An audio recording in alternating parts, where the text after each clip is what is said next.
Hello friends, आप सभी का स्वागत है मेरी कहानी में। शादी टूटने से कोई भी महिला खुश नहीं रहती है, लेकिन शादी करके जुल्म सहने से अच्छा है कि हम अकेले ही रहें। वैसे तो मेरे पति मेरा बहुत ख्याल रखते हैं, लेकिन जब उनको गुस्सा आता है तो वो एक अजीब इंसान बन जाते हैं। उनकी आवाज़ भी भारी हो जाती है। मुझे ऐसा लगता था कि उनके गुस्से की वजह से उनके अंदर ऐसा बदलाव आ जाता है, लेकिन ऐसा बिल्कुल नहीं था। उनके ऐसे भयानक रूप के पीछे की सच्चाई कुछ और ही थी। एक रात को मैं और मेरे पति सो रहे थे। वहीं पे अचानक मुझे महसूस हुआ कि मेरे पति लंबी लंबी सांसें ले रहे थे और नींद में ही बोल रहे थे कि मुझे माफ़ करो, अब बस करो, अब बस करो, मुझे अब छोड़ दो। जो भी हुआ है उसमें मेरा कुछ भी कसूर नहीं है। यह सब सुन के तो मेरे रोंगटे खड़े हो गए। मैंने तुरंत ही उनको जगा दिया और पूछा कि क्या बात है, आपसे कौन सी भूल हुई है, आप नींद में क्या बोल रहे थे। मेरे पति ने बात को टालने की कोशिश की और कुछ भी बोले बिना ही सो गए। मैंने फिर से वही सवाल किया। उस समय वो गुस्से में आके मुझे एक ज़ोरदार चांटा लगा दिए। ये पहली बार हुआ था कि जब उन्होंने मुझ पर हाथ उठाया हो। उसी रात को मैंने तय कर लिया कि मैं यह रहस्य को जान के ही रहूँगी। दूसरे दिन मैंने अपनी सास से उनके बेटे की कसम दिलाकर सारी सच्चाई के बारे में जान लिया कि हमारी शादी से पहले मेरे पति की दूसरी लड़की के साथ सगाई हो चुकी थी और 3 महीने के अंदर वो सगाई टूट चुकी थी। सगाई टूटने के कारण वो लड़की ने पंखे से लटककर आत्महत्या कर ली थी और वही लड़की अब प्रेत बनकर मेरे पति को परेशान कर रही है। इस बात के कारण कोई भी परिवार अपनी बेटी देने के लिए तैयार नहीं हो रहे थे, इसीलिए उन्होंने ये बात हमसे छुपाई थी। उस रात मैं अपने पति से खूब लड़ाई की और मैंने तलाक लेने का फैसला कर लिया, क्योंकि इतनी बड़ी सच्चाई हमसे छुपाकर हमें धोखा दिया गया था। एक रात को करीबन रात के 2 बजे मुझे जगाकर बोले कि तुम इस कमरे से बाहर निकल जाओ।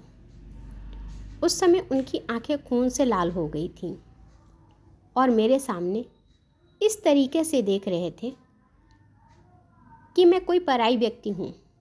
मुझे पता था कि इस समय अगर मैं विरोध करूँगी तो वो मेरे साथ मारपीट करेंगे, इसीलिए मैं चुपचाप वहाँ से बाहर निकलकर ड्राइंग रूम में आ गई। लेकिन मुझे नींद नहीं आ रही थी, इसीलिए मैं यह सोच रही थी कि मेरे आगे की ज़िंदगी कैसे बीतेगी। उसी समय बेडरूम से किसी से बात करने की आवाज़ आने लगी।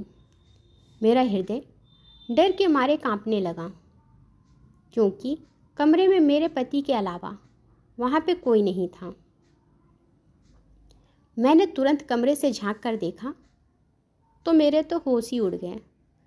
हमारे कमरे में पंखे पर लाश लटक रही थी और मेरे पति लाश के नीचे बैठ के ज़ोर ज़ोर से रो रहे थे और पास में खड़ी हुई एक परछाई से बात कर रहे थे। ये सब देखने के बाद मुझे तो चक्कर आने लगे। मैंने तुरंत ही मेरे सास और ससुर जी को उठाया और बेडरूम का दरवाज़ा खोलने के लिए कहा। थोड़ी ही देर में मेरे पति बेडरूम में से बाहर आ गए और अपनी सारी बातों से फिर गए और उस समय कमरे में कोई नहीं था। मैं दूसरे ही दिन अपने माता पिता के यहाँ चली गई और सारी सच्चाई बता दी। मेरे पिता मुझे एक साधु के यहाँ ले गए। मैंने उनको भी सारी बातें बता दी। तब उन्होंने जो कहा वो एक चौंकाने वाला रहस्य था। उन्होंने मेरी पति की कुंडली देखकर बोला कि जिस लड़की के साथ तुम्हारे पति की सगाई टूट गई वो तुम्हारे पति और घर वालों के त्रास के कारण मर गई थी और तभी से वो लड़की एक प्रेत बनकर उन सबसे बदला ले रही है।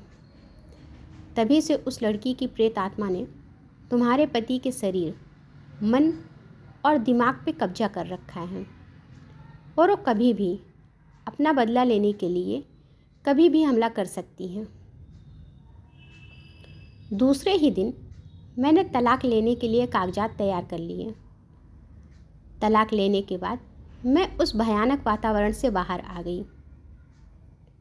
मेरी खुशनसीबी है कि मैं जिंदा हूँ और सही सलामत हूँ, क्योंकि मुझे लगता था कि मेरे पति और उनकी पहले की मंगेतर मेरी जान भी ले सकते थे। अगर आपको कहानी अच्छी लगी हो तो लाइक करें और मेरे चैनल को सब्सक्राइब करें। धन्यवाद।